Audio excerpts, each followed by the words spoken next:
That's it guys, it's done. And it's certainly better quality than anything else we've had.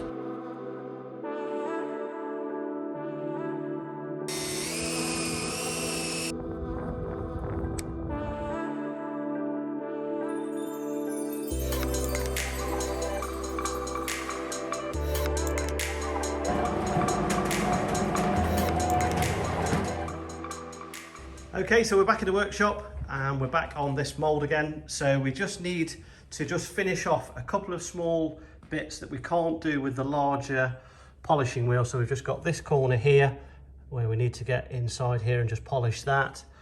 Also down in that corner there. And then I think it's probably just this internal corner here. There's no way a 200mm rotary polisher will go inside this corner. So just need to get inside there. And what we're going to do is we've got these little 25mm wool pads with a drill attachment. So what we're going to do is just come in with those and just get those little areas. In fact, I think there's a spot down here as well again where we couldn't get in with the big polisher. So yeah, we'll come in with this with our cutting compound. Get those. I think it's basically 3 areas that need compounding. It's a bit dusty as well, so we'll give it. It's been a few days since we last touched it. A couple of little marks. We've got a little scratch here, just a few bits. So we'll have an hour on it, and then what we'll do is get it all nice and polished up, get a coat of wax on it, and then we'll get it loaded into the van.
That's it guys, it's done, polished and ready to go to our fiberglass specialist.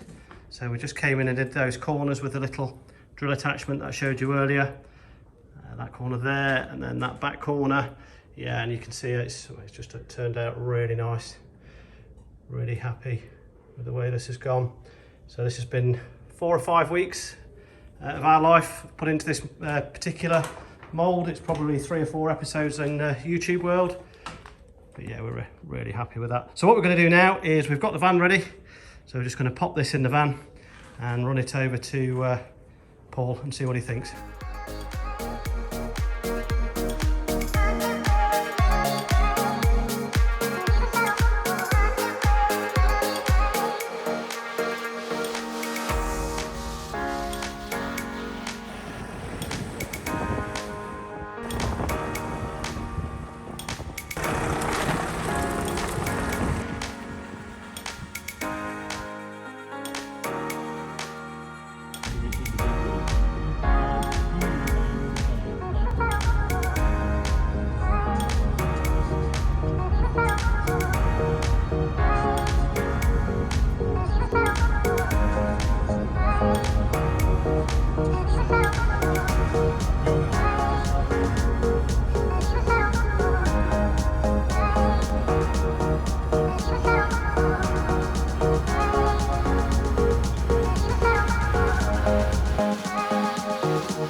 Morning guys, back in the workshop this morning, and we bought some ply yesterday. There's a real shortage in the UK at the moment of the British standard Lloyd's approved ply. I think it's BS 1088 that we needed, and yeah, we rang around sort of 4 or 5 suppliers and we couldn't actually find any, and then we managed to find one supplier that just got a little bit of stock left. So we drove down to Oxford yesterday and picked up some plywood. So what we need to do, and that'll be really useful for when we're doing bulkheads and stuff in the coming weeks and months. So, but we need to store it nice and flat. So what we're going to do is just clear this area first. So we've got the plug that we worked on for the shower mould. The shower mould is actually being laminated for us right now, so we should hopefully get that next week. So what we're going to do is we're going to move this plug and we're just going to store it under here. We're just going to clear some of this junk away and get that stored under there, because this actually might be useful for us in the future.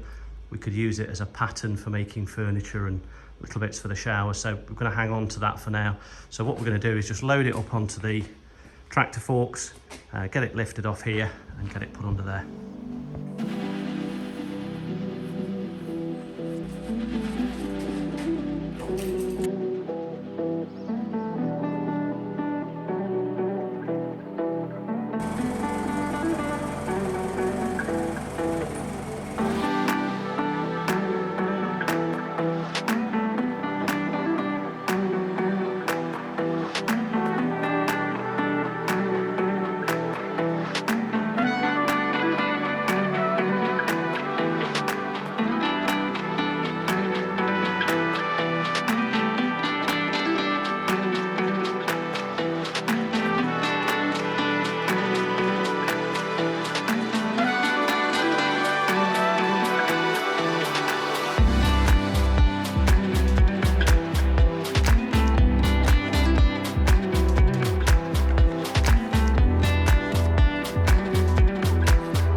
Alrighty, so we've unloaded our ply. So we bought this yesterday. Yeah, real shortage of ply at the moment in the UK. So this is an Akume marine ply, and it's to British standard 1088. So it's pretty good stuff. Lloyd's approved. Lloyd's approved as well, isn't it? Yeah. Yeah. We had to shop around for this, Pretty didn't we? expensive stuff. Yeah. So I think it was about £115 a sheet, including the VAT. Yeah. So not cheap. Just under £1,000 sat there. Yeah, it's a lot of money's worth, isn't it? But Great. apparently not going to be any more of this timber till probably June, July. So we thought, well, we'll go and grab it now because we know we need it for the bulkheads. Yeah. So yeah, £115, which equates to about $158, I think. We'll leave a link actually for anybody that's in the UK to the supplier that we used down in Oxford. They were dead helpful, and it's nice stuff. Yeah. Very well finished. Yeah. And not actually really that expensive when you compare it to other unapproved No.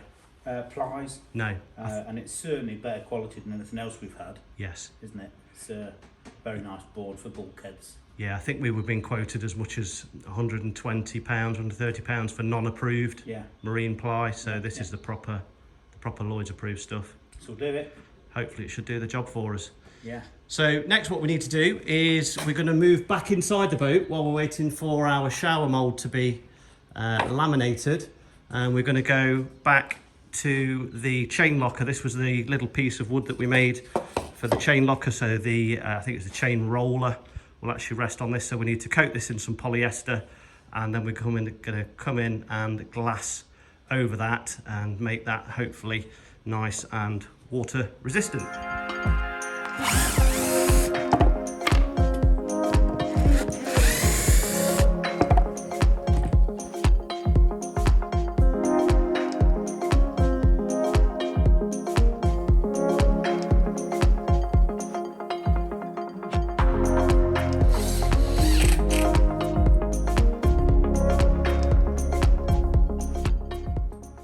Okay, so we've just come in and sanded the corners on these pieces of wood that are going to go in the front of the boat and the bow of the boat, and these are actually what the chain roller attaches to. So just rounded these corners with the sander, and that will basically just allow the fiberglass to wrap over here nicely. We'll probably use some 600 gram chop strand mat. So what we're going to do now is just mix up some polyester resin, coat all of this in resin, then we'll get that inside the boat, and we'll put bed that on some thickened polyester resin with some chop strands in it, so that should be nice and strong. Get that set in place in the bow of the boat, and then we'll be able to come in and wrap over with our fiberglass.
So our chain locker blocks are in place. So we just came in with some thickened polyester with some chopped strands in, mixed that up and laid that down, and then placed the blocks on top. We coated all of the blocks in polyester as well, and then we came over with several layers of 650 gram chopped strand mat. Richard also tinted the polyester resin with some white, which is the Scott Beta 337 white, which actually is the correct colour for this hull as well. So we did that because actually we had to go outside slightly into the bow of the boat there, so we just wanted that to match up. So yeah, hopefully that should work for us. So what we need to do next is just come in and drill the drain hole rather. So we've got to drill a primary drain here. There was already a secondary drain on the other side, which was done by a previous owner, which we'll keep. But we're going to put the main drain here, and we've actually already got a low spot in the laminate, which we deliberately left so that water could drain out through that drain. So we've got a nylon tube, a proper nylon drain, which is 24 millimeters. So we need to drill a 25 millimeter hole here, or a 1 inch hole, and we'll be able to install that with some epoxy resin. And what we'll do is just spot it first with a 1mm drill, and then just work our way up to the 25mm.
Okay, so we found that using this combed bit really helped. That just came in from the outside with that, and that didn't chip the gel coat at all. In fact, it gives us a really nice hole with a nice chamfer on it. And then we've just trimmed the through hole. So this is a little nylon through hole, and we've just trimmed the bottom there just so that sits nice and flat on the chain locker base. And Rich is just mixing up some epoxy, West Systems epoxy, so we can epoxy that into place.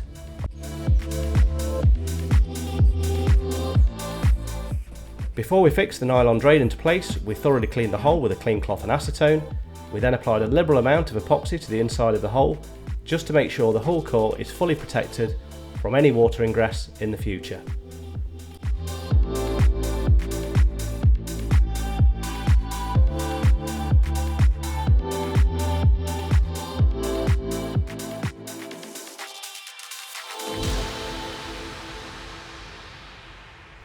Okay, after cleaning up the excess epoxy and a quick wipe down, the anchor drain is now fully installed. This means in next week's video we'll be able to cut and install the forward bulkhead with just a coat of flow coat required to complete the chain locker install. So that's a wrap for today's video, guys. I hope you enjoyed today's video. If you did, give us a thumbs up, and we'll see you on the next one.